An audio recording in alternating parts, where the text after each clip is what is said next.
Mansplaining. What's up, everybody? Welcome back. Welcome back, Christian. Welcome back. How's it going? Oh, busy ever trying to get my house ready to sell. How's that going, by the way? Are you you making any progress? Oh yeah. And a lot of painting stuff, a lot more cleaning. It's gonna be good to go this weekend. So if you're looking for a place, my place will be on the MLS on Friday, and For a bargain price. Saturday. What? Yeah, I said for a bargain price too. You guys have been like, you had a pretty good, if I recall correctly, you had a pretty good price before, and you've done nothing but upgraded since then. And Yeah, we have. So we're actually going to ask a little bit more than we did before because I don't blame you. We've added new kitchen, new front porch, new front door, back door. Anyway, so new gas appliances. Anyway, it's So we're hoping the market people are saying they're looking to bring this back. The narrative is that the real estate market is bad because of Trump, because of tariffs. Already, Raleigh is still a strong market. There's still lots of people want to move to Raleigh. So even though the people are trying to say the narrative is that it's a bad real estate environment because of Trump, obviously. That's not the case in Raleigh. Yeah, I mean that's shaky. I mean, like at best, that's shaky because we don't really get our wood from China. We don't get most of the materials come from either in-house already or like neighbors or some people that we'd be tariffing at 10%, not 145%. Yeah, maybe some of the appliances. I'm sorry, go on. I was just saying maybe some of the appliances might be China made, but only if you choose them to be. You don't have to, and right. Like, I don't know. That's kind of shaky, right? Well, yeah. I mean, they're just trying to say the economy as a whole. That was a big thing. I mean, obviously the narratives of the elites. They said that the GDP for the first quarter was down 0.03%, right? Right. And which is not a significant amount in his, for he's been president. He didn't even have that whole quarter. He came in, as president half the quarter. So, and he didn't really start talking serious about tariffs until later in the quarter. Right. And even then, he's talked tariffs. Then he's delayed the tariffs. It's been negotiation. China's the one he's stayed firm on. And we haven't had the first shipments of those ships that would pay those tariffs arrive to the U.S. yet. Right. So, now, in fact, their talk, at least that for now, China's turning their ships around in a PR thing. Whether they are or not, they're telling people we're turning their ships around, so you're not going to get these products. We'll see. But you know what? I have to say, there's this interesting phenomenon going on with tariffs right now, which is kind of funny, and it's really bad for America that it's like this. The good news is that we have more freedom than all the other countries, right? But the bad side to that is what's going on is, right, part of this tariff game is like this propaganda war between both the nations, right? And so what happens is China's putting out a bunch of propaganda saying that, oh, America's about to crumble under the weight of the trade war, and they've only got, minutes left before they cave to our demands. And of course, America's doing the exact same thing to China.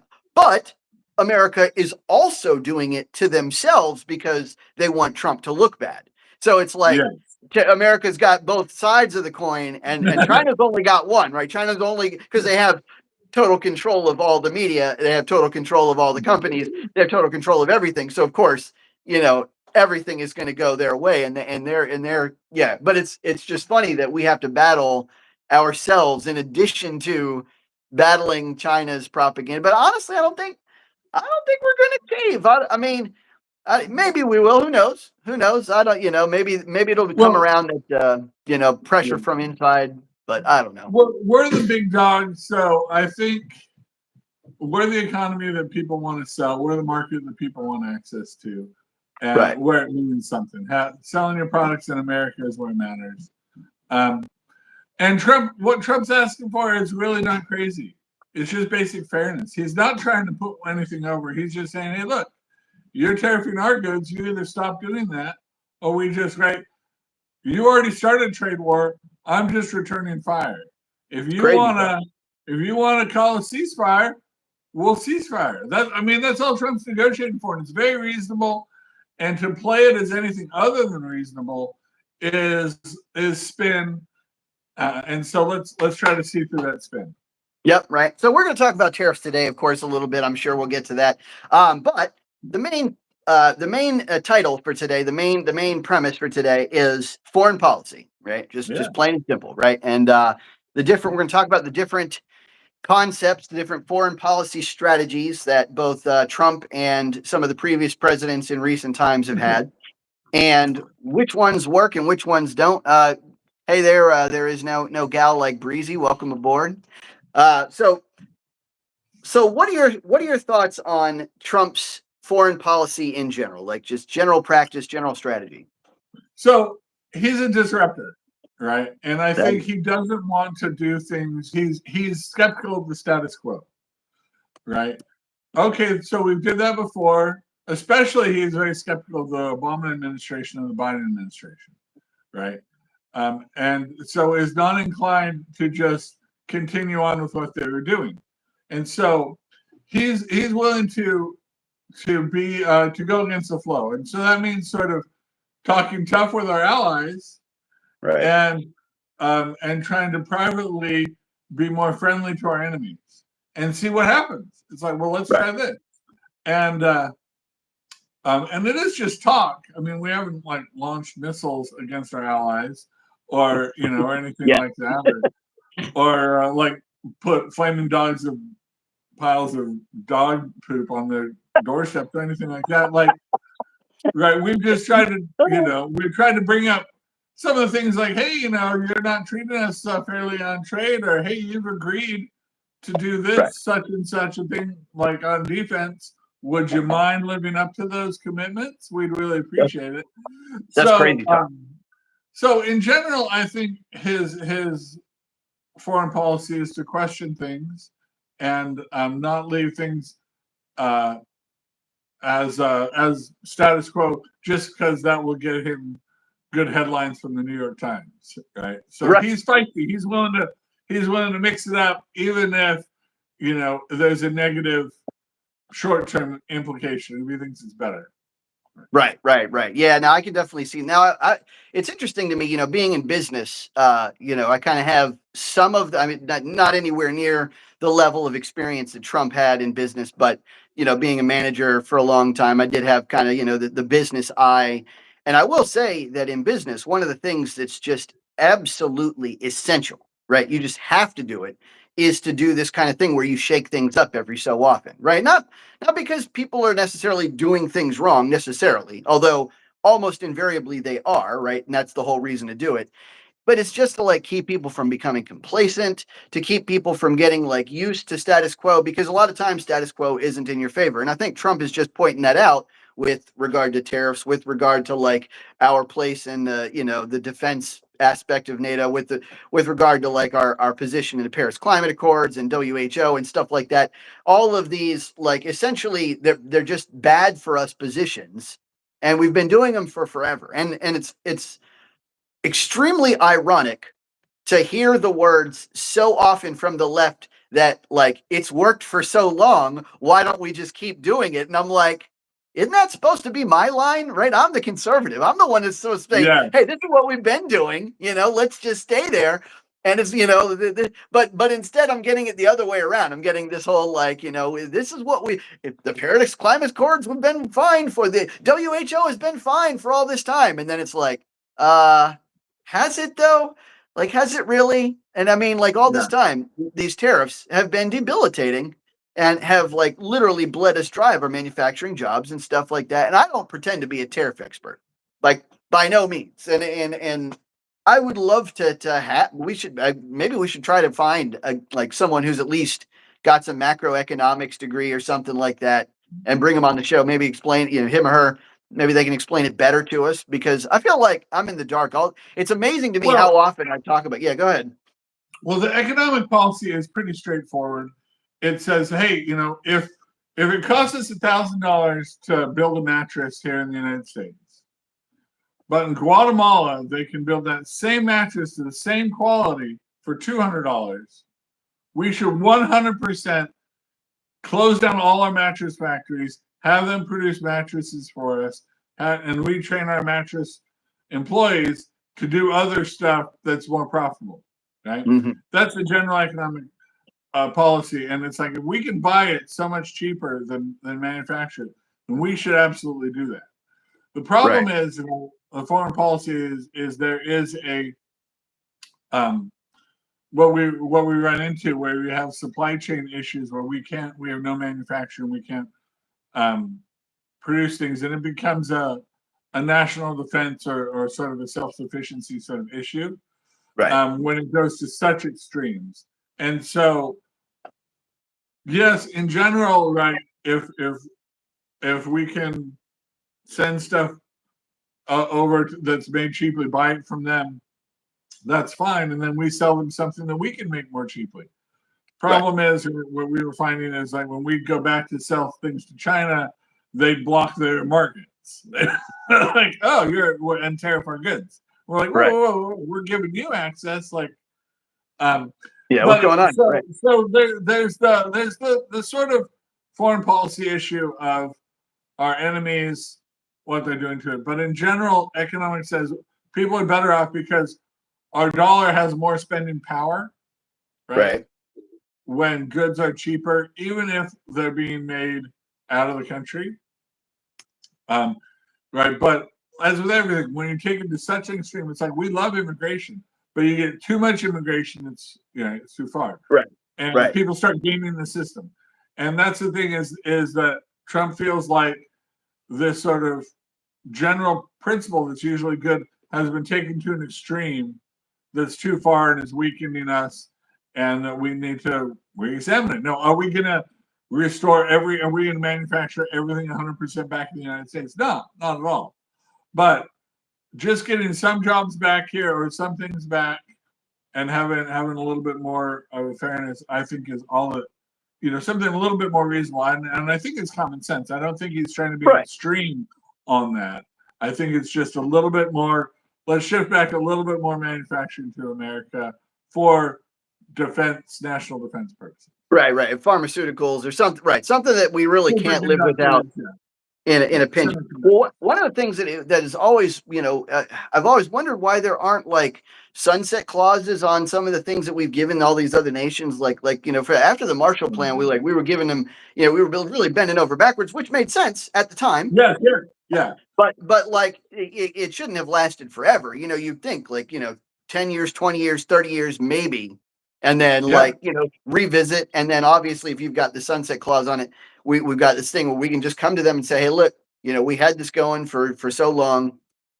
We've got nothing. I'm going to just read very quickly what FJL stock is not horrifically down. It's come back up. That's narrative that you're getting.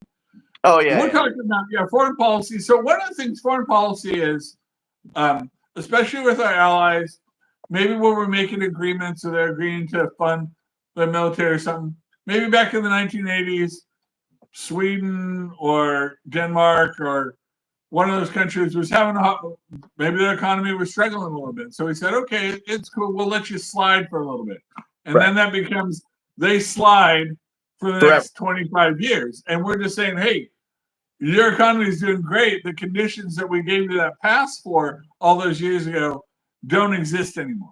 It makes me think of, it's like, and then there came a time where a king who knew not Joseph, right? It's like all of a sudden it's like we're 30 years, 50 years down the line, and it's like, you remember how you were getting the better end of this deal this whole time? And they're like, no, like you're like, well, we're gonna even it. Not changes so that we get the better end, just equalize it, right? And they're like, what? Like all of a sudden it's like mind blowing to them. I don't, it is what subsidies are ending. Yeah, nobody cries more than people who get their free money is getting cut off. Right? No, it's like, and I don't blame them. I would too. Like I'd be whining about it. I'd be playing all the games I can. I don't begrudge them that. Well, let's talk about some of the some of the large scale actions that Trump has taken foreign policy wise, right? And we'll talk about whether or not they were good things, bad things, strengths, weaknesses. Uh, I feel like I've talked about tariffs till I'm blue in the face. I don't want to spend, but so one of the things that he's done that I think is big is he's closed the border, right? For better or for worse. And now I don't want to be that guy who like ignores, the previous administration. It was definitely becoming shallower and shallower at the end of Biden's term, right? Biden had finally put back into place some of Trump's original protections, which had closed the border off a little bit, but now it's definitely at like 99% shut from where it was before, which is still not perfect, but it seems to be a win. Whether or not that's a good thing overall is probably dependent on your ideology, right? Like whether or not you like open borders. Well, we get to see. So if it comes up that we need more immigrants, then we can adjust. I think Trump is open to making that adjustment, right? But let's see. Like people, I've heard so many narratives from the elites that if we close off illegal immigration, that it will starve our farms and all kinds of things. And it's like, hey, let's find out. And if that happens, we'll make an adjustment. Hopefully not. But I think that's a lot of that's like, right. It's panic. It's like fear mongering. It's like, come on, it is not going to, we're not going to like run out of food and stuff like that. So another big thing he's done, he's used some of these tariffs for better, for worse, as like negotiating tools, right? So he's like gotten some concessions from Canada. He's gotten some concessions from Mexico, and basically from everybody, actually. He's gotten like 75 or some odd countries come to the table and have made a change either in their trade deficits or in their tariff policy themselves, or et cetera, et cetera. Hey, Janet, how you doing? Come on, welcome aboard. And so so he's already acquired something for his action. Now I don't know if obviously the downside to that is like he's supposedly strained relationships, right? That's the narrative from the elites, is that it's like he does this and now it's making people mad. I don't know how true that is. Like we said, like these people don't want to give up the free money, right? So I don't know how true that is and how much they're just playing into it to say, like let me play this game to keep my free money, or they may not care at all. It's like this. Gentlemen never talk about money or something like this. Now that I would say Trump is not bellicose in our relationships. He hasn't really gone to that level where he's deliberately like trying to tick off and aggravate them. But he is holding them to accountable in a way that makes them look bad, that they don't appreciate it. Sort of like, an upper class guy who's like, all right, you need to pay your gambling debts, and it's like, I'm good for it. Come on, you know me, I'm cool. They resent being called that, but it's a minor faux pas. It's not a major issue. But they're so used to foreign policy being handled by the Democrats in a way of appeasement, of never being right, like never against the grain. Yes. Never. Right. And that was Biden's really been like a champion or a cheerleader for China. And Trump has been willing to antagonize with China. Like a lot of people just like didn't want to fight. Oh, China's stealing our technology and our methods, and well, it's fine. Let's not put up too much of a stink. We don't want to aggravate them. And Trump is like, no, he's not intimidated of that, and we'll mix it up with him again. Not to the level that we're bellicose in our relationship with China, but enough that he's going to call them when they're doing something that is unfair, right? And not be cowed by them. Right. And at least require them to meet their own commitments, right? Like their 2% defense commitment, their commitment to guard the border, because they're required to do the same things that everybody else is, right? And they shouldn't allow fentanyl to pour across the border like anybody. Now, most of it doesn't come off across the Canadian border. Most of it comes through the South, but that doesn't mean that they should just be lax and forget about it or something like that. And I think that's reasonable. But China's sending letting fentanyl go to Mexico and then up through the southern border, right? Right. Of course, yeah. China can get, of course. Now, another big thing that Trump did was the Abraham Accords. And I thought that was huge. I thought that was one of the most, this is just personal like opinion, right? But I thought that was one of the most influential peace deals that Israel had ever seen, because it basically normalized relations with everybody else in the Middle East who, they'd kind of been heading in that direction, thankfully, thank God. But I think it finally like put like a document to it, to like, look, this is just status quo now. Now we're all going to be trade partners. We're not going to be like, crazy at each other's throats like we have been for the past 3,000 years. And I think that was huge. I think everything in the past that has been negotiated from the left is, like you said, it's been kind of like a game of appeasement. It's like, let's try to like make everyone happy. And sometimes that's not possible. Sometimes you have to you got to pick your ally side or something, or you're either way, just pick a side, and make sure that you're on board with it. And I think that was the problem with Clinton's deal. Like, he basically tried to give everything away and still, got laughed at, right? Still got scorned. Right. Yeah, and Trump came in and said, all right, one party state, one party solution. It's Israel is going to rule this whole thing legitimately. And Saudi Arabia is like, okay, we're cool with that. And everybody else is falling in line. And this is Iran is freaking out, and Hamas, they're getting Hamas to be their proxies. But ultimately, I think that's the thing that makes sense. Israel's going to stick around.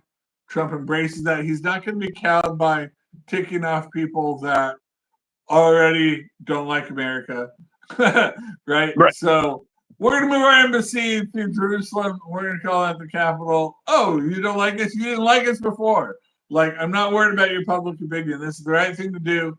Israel is a legitimate, non-corrupt government we want to have dealings with. Now, what are your thoughts? I was going to ask you, what are your thoughts about moving the embassy to Jerusalem? What do you think about that?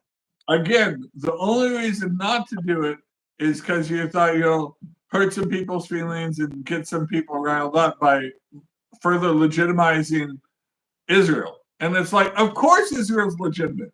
We shouldn't be worried about legitimizing Israel, right? Right.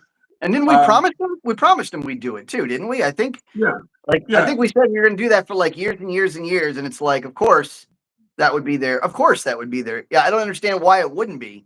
Well, it was like we were so close to signing an agreement with the PLO. Like, they'd keep that. They were so close. If we just didn't tick them off, if we just played things a little bit cooler, then they'd sign a peace accord. And they're never going to, right? They're Israel. They want to see Israel marched into the Mediterranean Sea, right? They will not ever recognize that, and so Trump's not holding out for that. He's just like, no. As far as we're concerned, the only government that we're going to recognize and deal with is Israel. They're legitimate. Let's recognize them as fully legitimate and not be afraid of, some protests or some hurt feelings. Right. What do you think? Now, what are your thoughts on the Iranian nuclear deal? Like, originally Obama struck it, and then Trump took it away, and then Biden kind of like half put it back, and then Trump took it away again. What are your thoughts on? Well, so that agreement was never ratified by the Senate. Right. And if they really believed in it, they should have. The Democrats should have had that ratified, and then Trump couldn't have done that, right? But everybody knew it didn't stand up to that kind of scrutiny. They didn't want it debated on the floor of the Senate.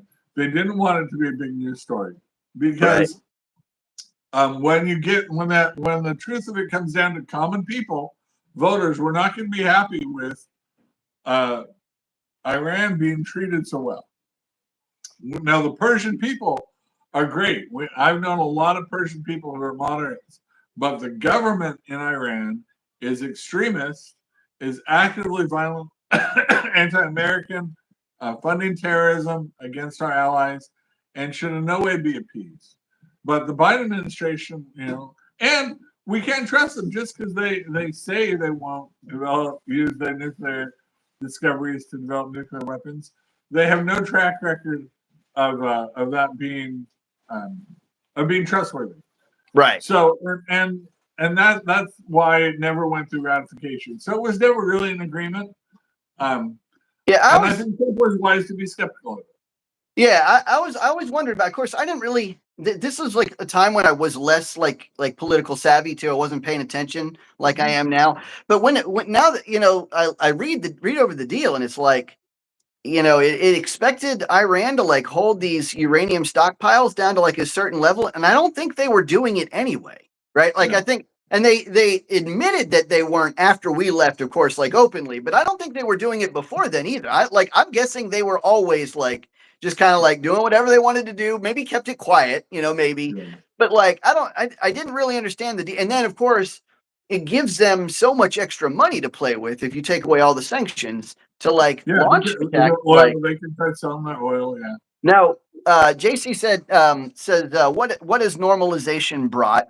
Signed in 2020, the deal has not changed the situation on the ground in the Middle East's hotspot, and Israeli aggression towards Gaza isn't showing any sign of abating. Now, I think we're talking about two separate issues essentially, because I think that the October 7th and the Gaza Strip issue is essentially like its own beast. Now, of course, it's all connected in a way, but I don't think that the Abraham Accords directly led to that. In fact, if anything, I think it was maybe Iran's desperation, that led to that one attack, and I think it was their desperation at like that whole normalization like becoming Middle East wide.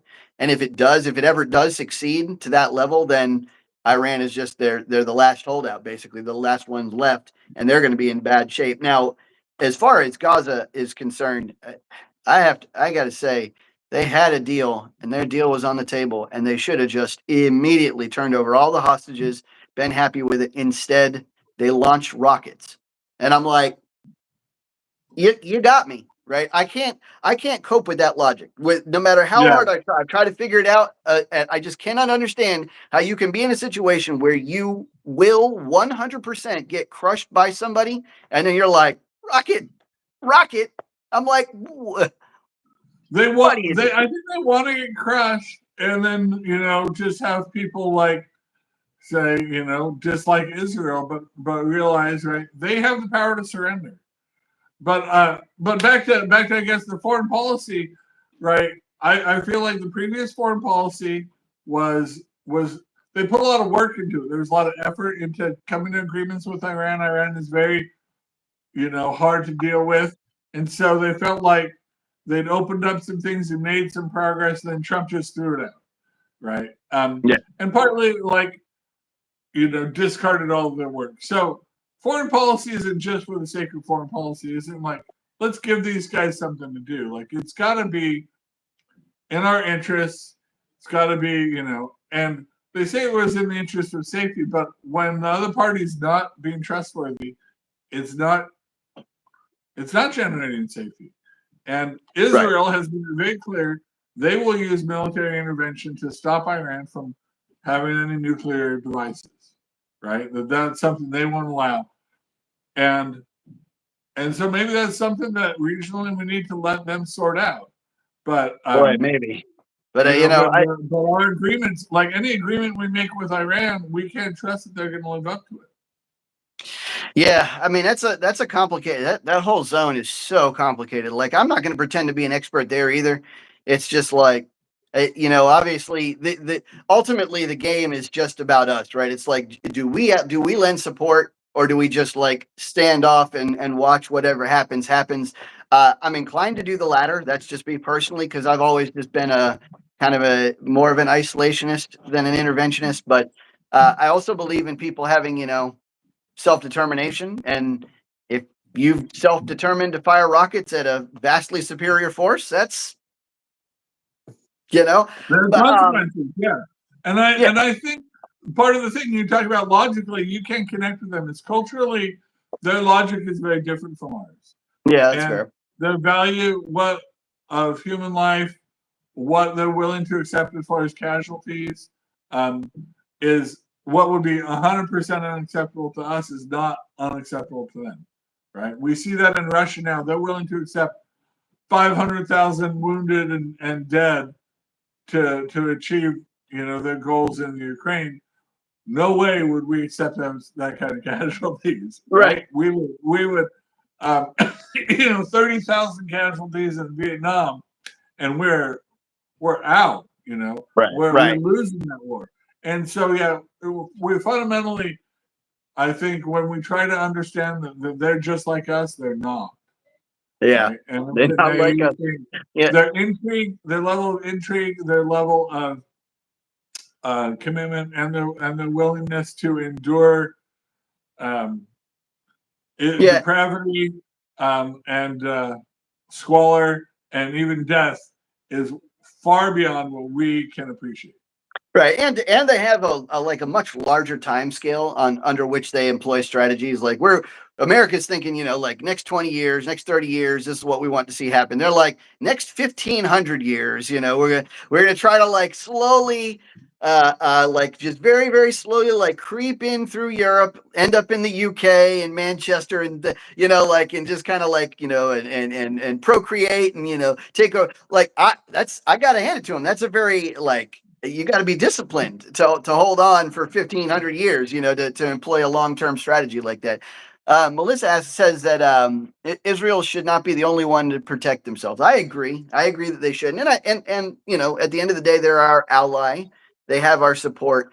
As I'll quote Abraham Lincoln, stand with any man as long as he stands right. If I feel like Israel's getting to the point where they're just kicking a puppy, then I would kind of like, it's the thing is they don't need our help, right? Israel could very handily wipe out the entire Middle East without us, and we just stand there and watch. They don't need us for that. Now, that is to say that we're not going to keep selling them arms or whatever, or give them intelligence reports or help humanitarian aid throughout the region. That's fine, but they don't need us for that. Like now if they get in trouble, right? If they're fighting Russia. Sure, we're there, right? If they're fighting China, I'm there, right? No problem. But I just Lebanon, don't think Syria, even there, right? Even then, and really, they've looked at us just to back them up in international courts just for the right to defend themselves, right? As a sovereign nation, right? Yeah. Now, like Saudi Arabia, nobody's attacking in Saudi Arabia. I mean, there was the threat that Saddam Hussein might attack Saudi Arabia. And we went in and helped out there, but nobody else is attacking anyone else. They're just attacking Israel, and they're doing it to slow down the Abraham Accords from normalizing everything. And I think that's the right side of history, that will happen, and that Gaza is a 20th century problem that we need to put to bed, right? And I don't know if Trump will be the guy to do it, but certainly he's not doing anything to, make them think that he's going to support them. Like, I don't know. I mean, I think Trump. I hate to say it. I thought that Trump's recommendation of just basically confiscating the whole place. I thought at the time I'm like, man, that's insane. And yet, seeing where they are right now, I'm like, would it not have been better? Like I'm just throwing it out there. I'm not saying that that's the right way to go. I'm just saying I'm spitballing for answers.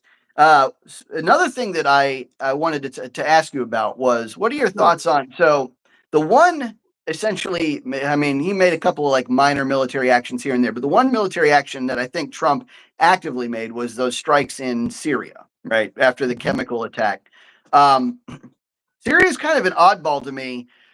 It's really weird. So I heard this theory and I wanted to run it by you, see what you thought, right? It's kind of a wild theory, but there was supposed to be this pipeline from Qatar to Turkey, and Syria was like the one holdout, right? Between that zone. They're the one people's like, no, we're not going to do this. And then lo and behold, they have this civil war all of a sudden, right? And lo and behold, CIA seems to be backing the rebels. And lo and behold, like Assad is this terrible guy in the news all the time who's chemical striking his own people and stuff like that. And I'm like, when there's no evidence for this, by the way, right? Just these are just like narratives. And maybe they're true, maybe they're not. And I'm looking at it, I'm like, is this what I think it is? Because it feels like the CIA is scoping this whole thing out. Like they're just trying to turn this over, make another puppet regime, and then what? Do you, Yeah. I know that's kind of conspiracy theory-ish, but what do you think about that? Well, first, I think our expectations with Syria should be realistic. We should not expect Syria to become a democracy like Scandinavia or even Hungary or Bulgaria or things like that. The borders of Syria were created by the British. There are lots of ethnic groups on there, like the Kurds and others, that want their own, that would like to draw the borders differently. They'd like to have a chunk of Turkey, chunk of Syria, chunk of Iraq. Of course. And so because of that, there's always sort of an instability. The best thing, I think, that what the United States has generally been the 20th century thing is to support any type of leadership that is stable and not violently corrupt, right? And the Baathists, Assad at least tried to do that, tried to, have some people from Christians in his government, Jews in his government, Muslims obviously in charge, but in the government, and to have those voices there. But he had to control the country through brutal. I don't know his reasons for rejecting the pipeline, but I know that he'd become more willing to oppose American interests, and not just when it came to this pipeline, came to anti-terrorism type of thing, and at least that's what was spun, is that his support for terrorism was what disqualified him for why we shouldn't be propping him up or legitimizing anymore. So the fact that rebels are controlling this, I mean, I don't know how stable a rebel government will be, but the best case we can have is that it'll be stable and they'll be able to feed their population and they won't attack their neighbors. This is what we should hope for in Syria. And you're asking for a lot, buddy. Is it going to be like, are they going to make Damascus a tourist destination? No, right? But if they can just feed their people, not attack their neighbors, right? And we are talking about the Middle East, right? Yes. Okay, just checking. You had me lost there for a minute. I don't know. That's our hope. That's our hope. So here's another thing that I see Trump did in his foreign policy, for better or worse, and I think it could be a strength, it could be a weakness. He wasn't afraid of talking with the worst of the worst, right? Like he wasn't afraid of chatting with Putin. He wasn't afraid of chatting with Kim Jong-un. He wasn't afraid of chatting with Xi Jinping. He's like, he doesn't have a problem with chatting with the dictator. Now, one thing I will say for him is I'm not in that camp of people who thinks that, like, if you break bread with somebody, you basically are that person. That drives me nuts, right? Like the whole, like, oh, you had dinner with somebody who's an anti-Semite, therefore you're an anti-Semite. I'm like, no, if you have dinner with Kim Jong-un, you don't like take his dictatorness and rub it off on you or something. Like, that's not what happens. Okay. And it just so happens that, like, of those people I mentioned, Kim Jong-un's aside, Putin has power. Xi Jinping has a lot of power, right? Like on the global stage, you have to placate to a certain extent, right? Maybe not all the way. Yeah. If you placate, at least just by showing up, maybe you're still having sanctions and you're still opposing them generally, but you can show up. Like he didn't drop sanctions to North Korea, right? But he at least. Yeah, I mean, this whole time our sanctions have been going, right. And it's not like, and this is my other problem with it too. In order to be, here's a thing that I hear all the time is like, Trump's in bed with Putin or he's in bed with blah, blah, blah. In order to be in bed with somebody, you have to be doing something actively for them, right? And maintaining status quo is not actively doing something for them. That's not doing anything, like, especially in a situation where like Ukraine and Russia. If anybody here, and this goes for all the chat, I challenge you to come up with a single scenario where Zelensky is just going to like get his land back. It's just not going to happen. Like there's the only scenario that I can see that happening is if we go to hot war with Russia. That's it. Otherwise, Putin's got no reason to give the land back. He just got no reason to do that. And like Well, Zelensky's trying to hold on to like Crimea. Yeah. Like it would be an insurgency, except all the Ukrainians left the area and have left Ukraine and are now, settling in Europe, America, other places, and they're happy to do so. They're happy to, right? They're not aching to get back to Ukraine. So, yeah, I mean, Ukraine is a long ways away. I do think our interest in there we're not in bed. We're not interested in promoting Putin's goals or making things better for Putin, but we do want to not. We'd like to assuage World War III or any type of nuclear. Right? Is that hard? And at least while the chance for like some kind of peace deal is on the table, at least while that's there, there's no reason to like go out and actively antagonize people. It's like people like Rubio go on like these, these press conferences or something, or will go talk to like, CDS or something, have an interview, and they're like begging him to like say all these terrible things about Putin. He's like, what do you expect to happen here? Like if I go out here now, I mean, we've been calling him names for the last 3 years. Right? Yeah. It's not like we need to continue doing that if we want any kind of peace deal to happen. Otherwise, there's no like Trump said it. What did Trump say? Is like, what am I going to do? He's like, yeah, Putin's a terrible dictator. How about that peace deal? Like, it's just, that's outrageous. And the fact that people continue to think that that's where we need to go with this, it's driving me nuts. There's just no place on earth where Ukraine is going to get Crimea back, who they've lost it like a decade ago. That's just not going to, I just don't understand where people's minds are at. If you want that, that means hot war with Russia. Strap in. Like then you're talking about escalating it from like 1 million lives gone to like 10 million lives gone. Right? They need to ramp up their troops. Yeah, they would need to accept a lot higher level of casualty if they want that. They would like. I mean, historically, Crimea is part of Ukraine, and they would like to. If the international community could just pressure Russia, they think just the pressure alone would give Russia to give that up. Now, not while Putin's alive, but Putin's a cool. I mean, I that was my mistake. I've said it many times on this show. That's my mistake that I made about him in the beginning. I thought that he was like kind of wild, kind of prone. They made him sound like he was like a wild man, right? Like he would just at any moment he could do something crazy. But no, he's a cool cat. He does not make that kind of mistake. Now he's ruthless. He's ruthless and he's evil, but he's not gonna like just like roll over. He's not just gonna capitulate to pressure. Let's see. I mean, the one thing is he does care about Russia's oil profits, and the parts of Ukraine that he's been interested in are the ones that have influence in his oil profits.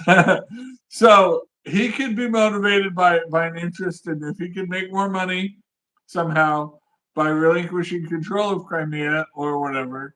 If it was vastly in his economic interest to do so. I don't see that right now, or nobody's making a case for that.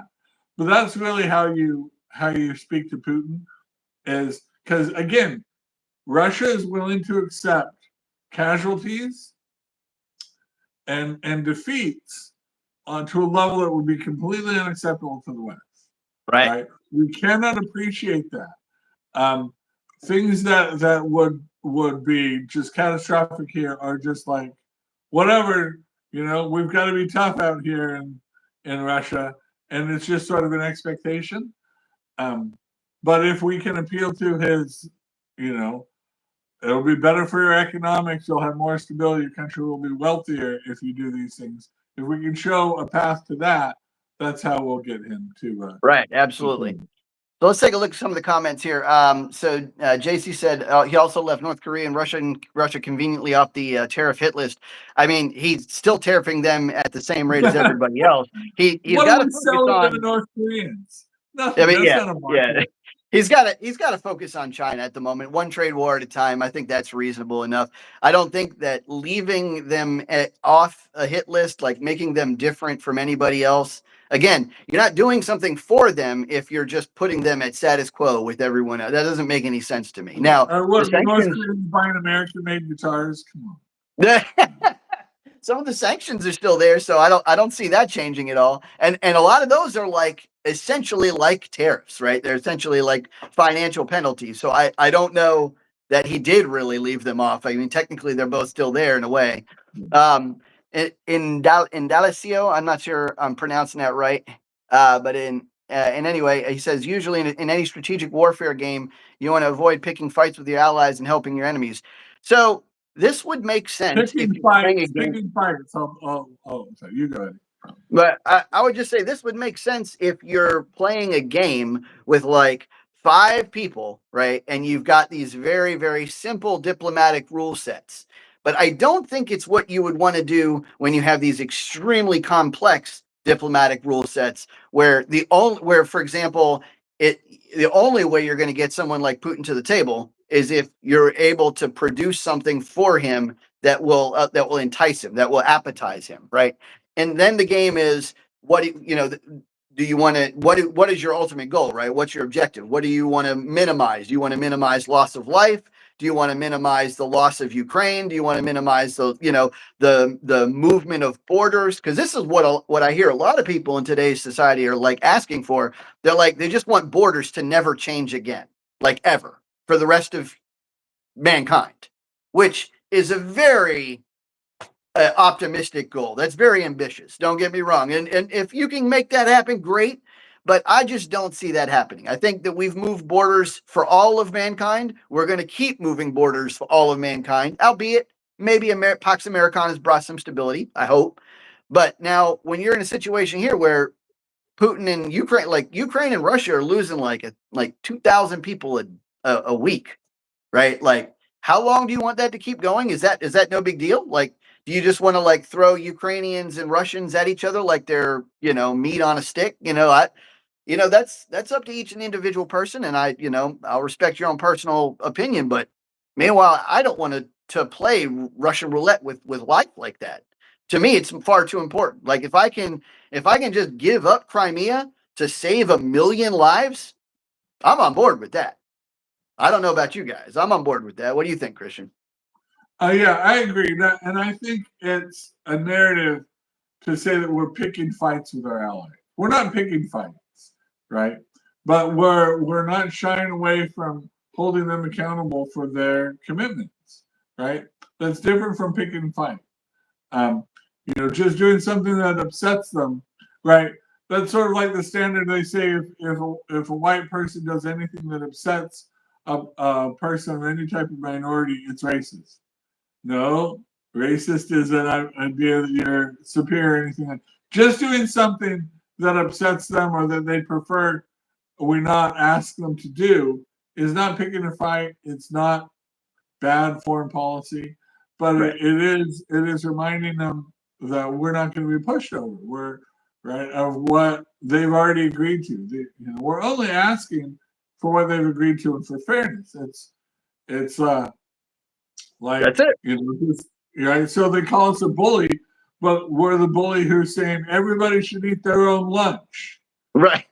And it's like, hey, you're the bully that makes everybody eat their own lunch, but you used to give me a free dessert, and now you just want me to eat my own. My own lunch. What? I got to pay for it now too? This is ridiculous. Like that's crazy talk. Yeah. So let's see. The next thing, and Dalexio says, would you be understanding it if for whatever crazy reason someone invaded us? Would border change be okay? Well, see, again, you're talking about a wildly complex situation, right? And the key difference here is I can't imagine a single nation, save maybe China, that could get 20,000 people deep into America before they're just completely overrun. Like maybe China could make that 50,000, maybe, right? Like I've looked at a lot of the war games online. Like I don't know if I told you this, Christian, but maybe I mentioned it once before. in some of the most recent war games, America beats all of Earth. Like we could take over all of Earth right now. I'm not saying that we should do this. I'm not saying that that's what I want, but we could. Like, I mean, if you had someone like Mexico just charge over our border, which might even help. It might simplify things down there, right? But I'm just kidding. But like, if they're not going to like create any serious casualties before all of Mexico. Oh my gosh, they've seized Tanya, thank you so much. 100 miles of New Mexico desert. We're like, okay, yeah, they got the south of Texas. Okay. All right, so Tanya says, I want unity. I don't think any of this is going to help with the problems the world is facing right now. Doomsday clock is ticking. Love you guys, though. Yeah, I agree. This is why I think, to your point, that peace is so incredibly important, right? Like, I think getting everybody to get along with each other relatively peacefully is much more important for worldwide stability, much more important for commerce, much more important for everything. If we can just like, if it means we have to give up Russia's border requirements, which they already have the land, right? It'd be different if they wanted land that they hadn't already conquered. It'd be different if they wanted land they don't already control. It'd be different if they don't, if they weren't asking for land they essentially was ethnic Russian all along anyway. Then a lot of these things would be different. But in this situation, I just say, look, let's have peace. Let's stop the endless death. Let's stop the endless pouring of American money into this death, because like, especially the way we're doing it, and I've said this many times, we are doing it like the worst of all worlds, right? Because we could go in all in and maybe pressure Putin to stop. If we went all in, hot war, boots on the ground, maybe this doesn't become nuclear, but stops the war very quickly, because they're like, holy crap, this is US, right? Maybe. I wouldn't want to chance it, but maybe that's what happens. And then we could go the other way and just stand back and be like, all right, look, go ahead, Putin, take it over. The Ukraine's gone. And ironically, we'd probably lose less life. But the way we've done it is like we've maximized the amount of life lost by like slow walking aid to Ukraine so that they're almost on parity with Russia. Drives me nuts. That's like, why? It's like we're trying to maximize loss of life specifically so that we can weaken Russia. And it's not even working, because Russia, it's like Christian was saying, they have this different mentality. Like, there have been battles where Putin has chosen to like lose 50,000 men instead of losing one jet. Like, he's had this choice where he could offer air support and probably win the ground, but it would probably cost him the jet because of, anti-aircraft fire. And, America's got a very good air defense system that we've loaned them, right? He'd probably lose the jet, but he'd probably take the ground and save his people. But he's like, no, I just want to keep the jet. Let me just throw the guys in, because they got so many people over,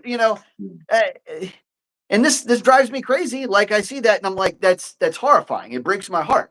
But meanwhile, I think the fastest way to just get this back to any place where we can start negotiating peace throughout Earth is we have to get Ukraine and Russia back to the table. Thankfully, we just signed a mineral deal. Did you see that? Mm-hmm. Finally, we signed a mineral deal, which is essentially, that's going to be the security guarantees that Ukraine has always been looking for anyway, because now that we have a vested interest, now that we've got money in the game, right?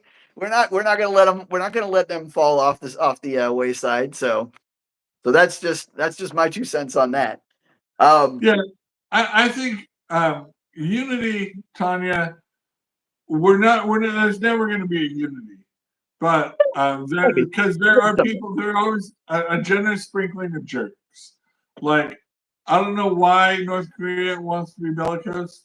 They're so ideological that their communism is so much better for people, even though it's been proven wrong to them so starkly, and they don't give that up. There's always going to be some of those people, and we can understand them, who will look in the face of clear evidence that they're wrong and not change course. Right? Yeah, that's true.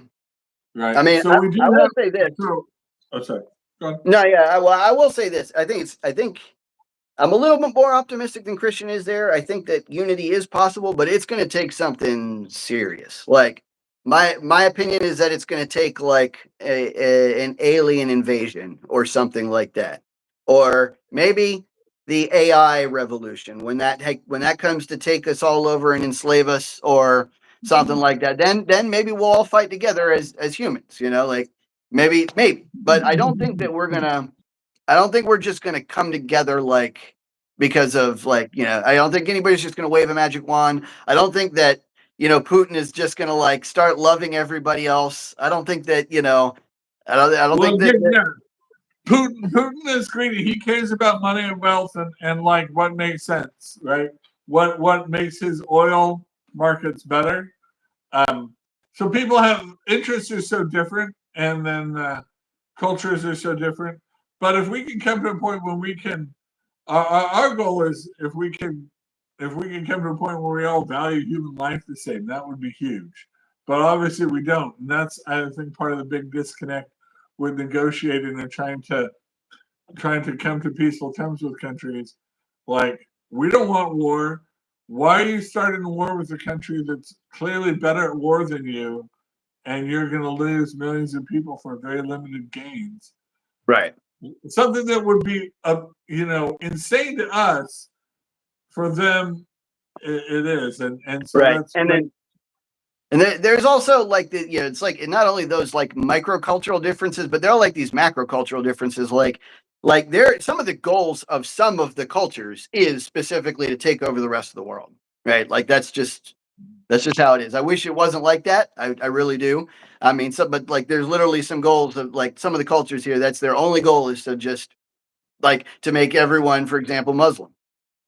Right. And Yeah. that's when their victory will be achieved. And I mean, hey, more power to them, but it's not going to be easy, but me, one thing I wanted to get to before the end of at least because we're coming to the edge of the show is Trump's got this strength that simultaneously his greatest like strength and weakness at the same time, right? It's kind of really weird, right? It's his unpredictability, right?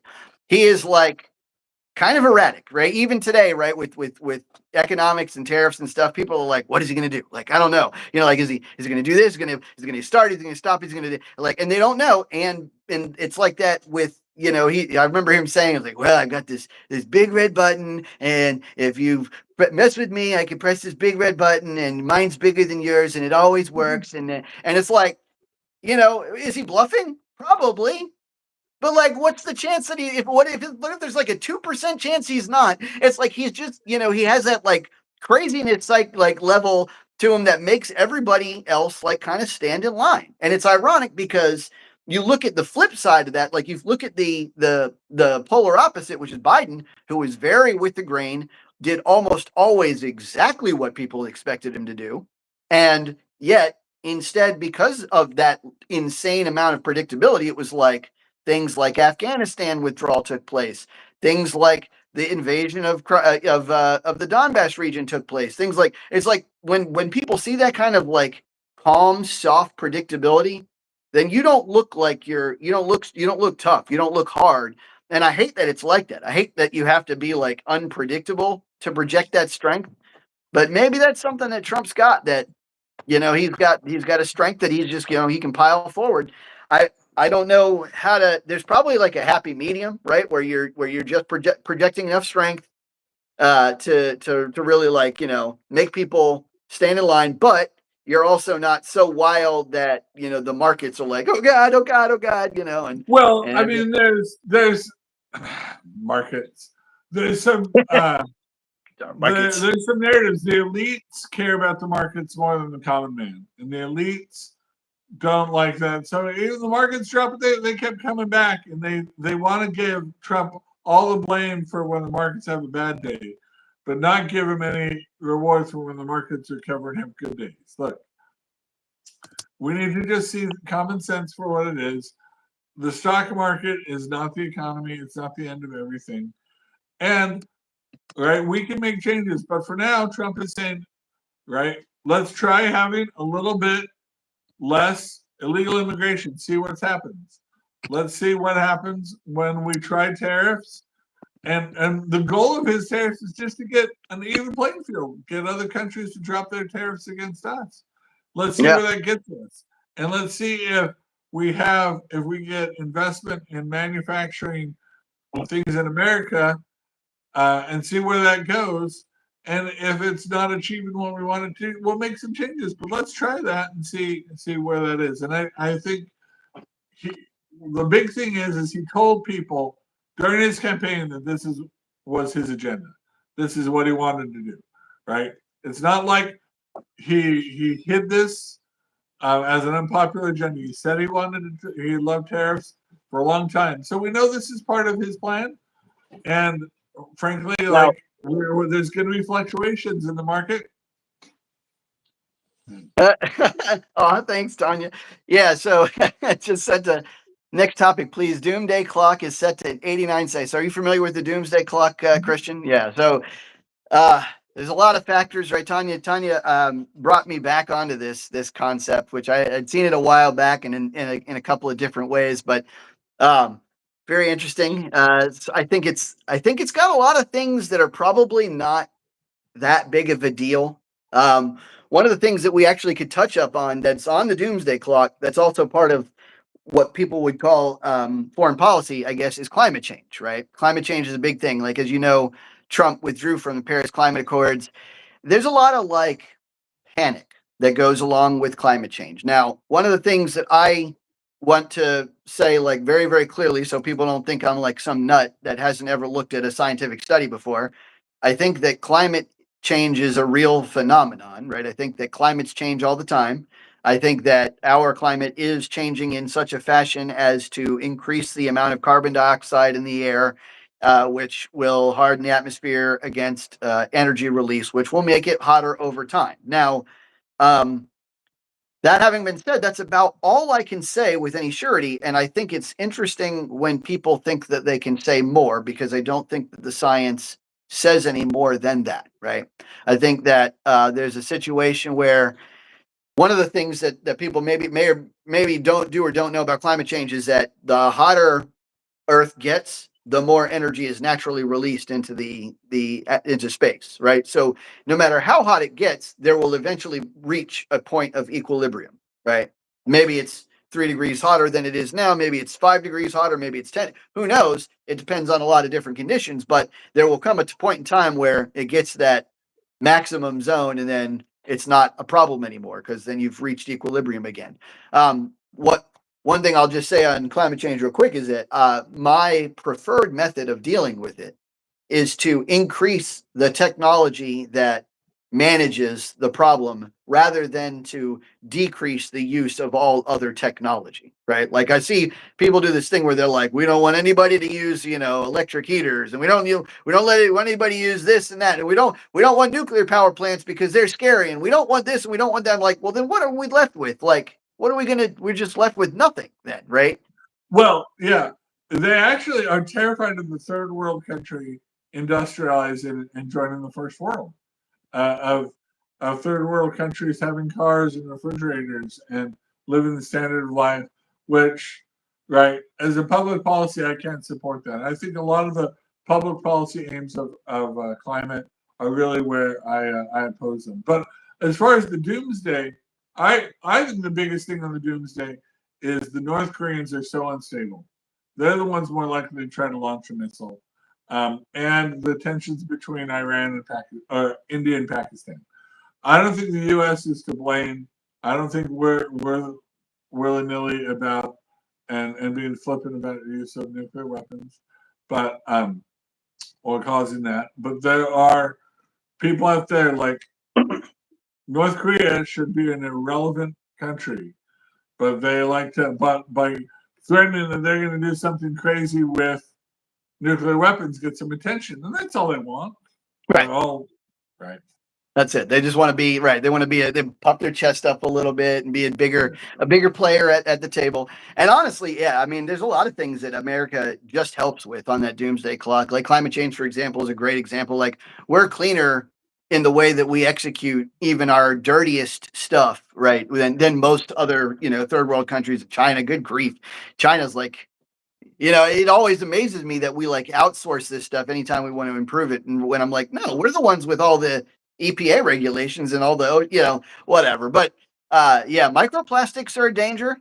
That's kind of interesting. I think that there, again, my preferred method with dealing with this is improving technology, right? So, for example, the thing that they're working on right now is it's like these they're like biological machines that can actually like eat microplastics. They'll go around in the sea and like just eat them, just like dissolve them, turn them into something safe. I don't know. And that's so cool to me. Like they even have one that they're working on. They can go into your body and like roll through the bloodstream and like eat these little like you can eat any kind of toxin out of your. Well, yeah, But I mean, plastics are petroleums, and they're just carbon right. atoms. You can just break them down into carbon atoms that can be safe. Yeah, it's in the air we breathe. It's scary. Don't get me wrong. And like and I think although I don't know and I wouldn't make a definitive statement, but I think that a lot of our medical issues that we've had over the last 50 years that have kind of like sprung up, autism might be a good example, but I don't know for sure, so I'm not going to make that declarative statement like RFK Jr. might. But many of these like health concerns may be due to microplastics, right? Maybe due to microplastics in the brain and swelling and stuff like that. Maybe due to microplastics in the stuff we breathe and the things that we drink and you name it. But like I said, I think that if we constantly innovate, like it's one of those. So not long ago, there was it maybe like rewind 20 years. One of the things that people were seriously worried about on this doomsday clock was overpopulation. Right? They would be like, Yeah, "Oh my gosh, yeah. we're overpopulated. We're going to end up. There's going to be too many people on Earth, and we're just going to have no more resources. And what do we do? And oh my gosh, we're all going to die and stuff like that." And meanwhile, it actually like turns out over the last 20 years, we've discovered that as we grow in population, our ability to manage and to innovate for these problems increases at a level that is commensurate to or greater than the amount of resources we utilize. And so then it's like we have all these new answers to all of the problems. And so like it actually turns out now that our population is kind of like slowing, I don't think we've quite reached a standstill, but like it's gotten to the point now where I'm actually worried about underpopulation, right? I'm actually worried about the opposite problem. I'd rather have That's what more Elon people. Musk. Yeah. I mean, the Japan's birth rates are just crashing. I come from a culture that values big families. I have 5 children myself, and but it's difficult. It's a big responsibility to have big families. A lot of people, after they have just a couple children, um, say that it's too much, right? That there's so much burdens in our modern world to do that, or a lot of people have just opted out. The responsibility or the burden of all the bills to pay on a constant and all the liabilities you have for being a parent are not worth it. And Right. so the countries that have done that have gotten to that point where they disincentivize parenthood are trying to turn that back around rather dramatically. But they need a cultural change. Yeah. We'll see. We'll see. Basically, Japan has reached a point that no population has ever come back from. Well, we'll see what they can do. I hope, and we might be able to help. We might be able to infuse that. Like Lord knows, we've got enough immigrants to last, a millennium. But Yeah, anyway, but they did not want to intermarry. Anyway, that's another issue. that could be for another show, and we might tackle this microplastics thing on our next show too. Thank you for that, Tanya. Guys, real quick before we go, hit like, hit subscribe, share this with 20 of your friends, and then we'll all be able to pick this channel up off the ground. You'll be able to hear the common voice anytime you want. But we really appreciate you guys. We do this every Wednesday and every Saturday. Huge appreciation. And thank you so much for tuning in, and we'll catch you next time on Common Mansplaining. Why does it matter to the common man? Thank you, guys.